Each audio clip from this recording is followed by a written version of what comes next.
Hello everyone and welcome to another episode of Parks Travel Guide. We're still in Australia and we're in Sydney.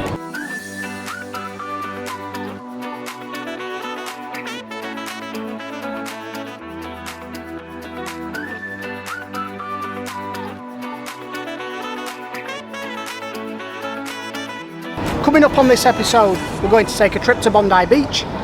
We're going to explore the city of Sydney and we're going to show you the worst place that we've stayed so far. It is not good. So stay tuned, you won't want to miss it. Get the camera rolling. We started our day with breakfast at the Melted Monster Cafe. Becky had a cheese and ham toastie and I had a breakfast sandwich. Included a coffee and a Coke, the total bill came to $27. We are up bright and early this morning and we have headed straight to Bondi Beach. How did we get here? Well, we got the train from the King's Cross station and then we got off at Bondi Junction and then we got a bus to Bondi Beach. We got the 333 I think it was. And I think you can also get the 380 as well. So let's have a walk and see what Bondi Beach has to offer.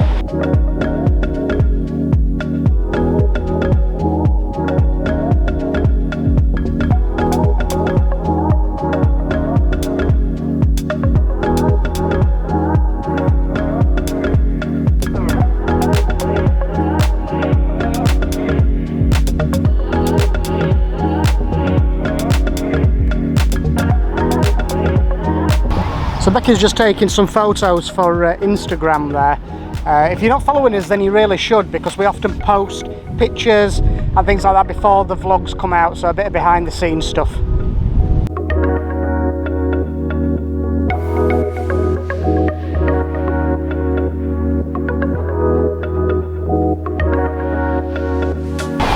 So if you want my opinion on Bondi Beach, well, yeah, it's a beach. The sea, the sand.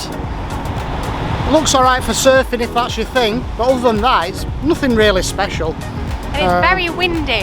And it's, yeah, a bit breezy as well, it's messing my hair right up. But yeah, just a beach. So here's a question for you. When you think of Bondi Beach, what comes to mind straight away? Let us know in the comments down below. Mine's probably surfing really. What's yours, Becky? Sharks. Sharks? Great white sharks. What's yours? Becky, I dare you to shout shark down to the beach. No, that's just... So this looks like the main street, maybe a small little town or something, the area. Of course there's a McDonald's, there's one everywhere. Let's have a look at some of these shops then.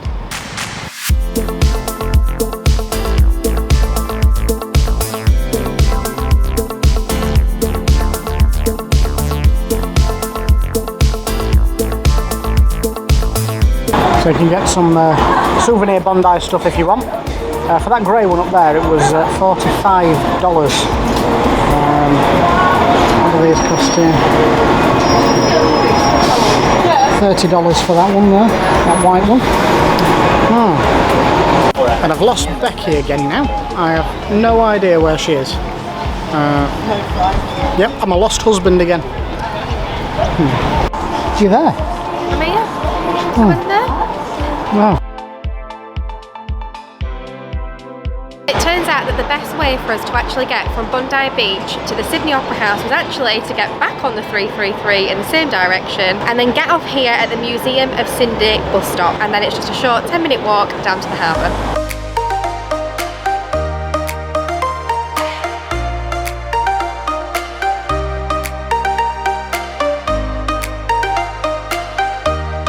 Go see how much these are. They ended up being $6 for 2 bottles, so about £1.60, 70-ish each. What are you looking at? Just looking at this Thunderjet speedboat. So if going on a speedboat is your thing, a 30-minute Thunder Twist ride will cost you $85 for an adult, $49 for a child, or $219 for a family.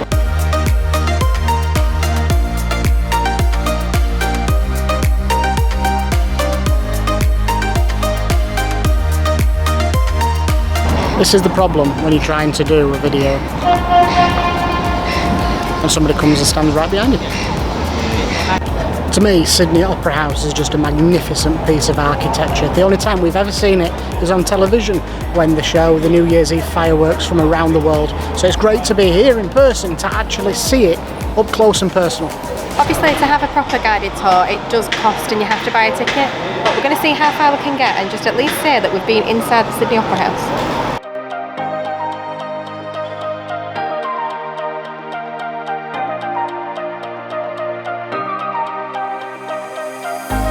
Everywhere we go, we do buy a souvenir for our cabinet, and we have got a little cute coin that actually says Sydney, Australia, and we can say that we've bought it in the Sydney Opera House. It was 30% off, so it should have been $10, and it was actually $7, which was fabulous. I know we touched on social media earlier. If you do fancy keeping in touch, we're trying to get our community page up and running on YouTube. So to find this, you just go to our channel, flip along, find the community button and start posting with us. Right, so now we've done the Sydney Opera House. We're going to have a look at the Rocks place there and see what there is. There's a few bars and little bits to see. So we're just walking there now.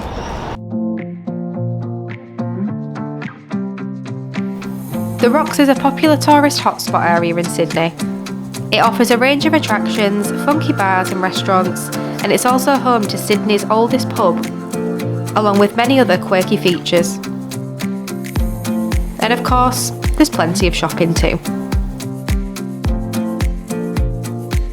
Right behind me is a German-themed bar called Munich. Igor, you recommended it to me. I don't think the budget's going to stretch for a beer, sadly, this time, because money is tight, but we'll go and have a look anyway. So I did have a look how much a beer was, and the cheapest lager there was $28 for a litre, so a stein, just like 2 pints. Too much is that really for us, so no, didn't bother. But they do have a happy hour on weekdays between 4 and 6 where you can pay $8 for a pint, so that's worth checking out if you're down here at that time. From the Rocks we got the train and headed back to King's Cross. We're off the train and back in the King's Cross area, so we're going to have a look around and show you what there is to do around here. Unfortunately it isn't the best of areas. Now if you see that sign, what does it remind you of? A famous burger brand in the UK. Well, you'd be correct in thinking that it is the same brand. It's just the Australian franchise version. Everything's more or less the same and it's cheaper than the UK.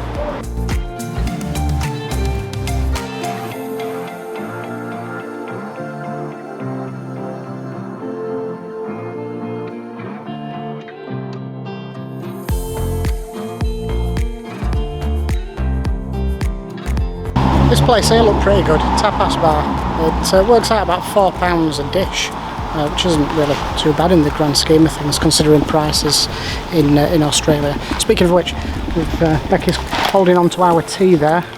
We're going to be making some sandwiches for tea tonight, just to keep the cost down. We're going to have ham and cheese sandwiches with salt and vinegar crisps and a crunchy. 3-course meal. Back to the hellhole. Wish us luck into the Casa del Park. Are you ready?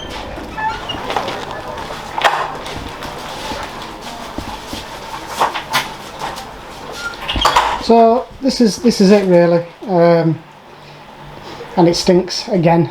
Smells in here. But if you look quite closely, there's the previous guest's blood there that's still on the wall. So we were debating if they'd actually cleaned actually washed the bedding last night because it stunk. Yeah, it's got an awful smell in here, and it's basically like staying in a shipping container. Yeah. Then if you sat on the toilet, you probably can't see, but out there's some windows, some houses. Everyone can see in at what's going on. Unfortunately, this is just hostel life though. You know, this is mine and John's first hostel that we're staying in, and it's probably going to be the first of many, to be quite honest, because of our tight budget, so we better get used to it. Just on the back of that, the area that we're staying in is King's Cross, and this is where you'll find all your budget hostels for your backpackers. So if you are on a budget as well, more than likely this is the area that you will also be staying in. This room cost us about $50 per night. Staying outside of the main city centre is where your cheaper accommodation is, unfortunately. Becky's making tea with a knife that can't even cut butter. Right, it's just going to have to be ripped. The good thing is though, I put my water in the fridge and it's actually frozen it. So it's just what you need on a hot day, because today it's about 28 degrees. Life on a backpacker tea. Homemade sandwiches, crisps.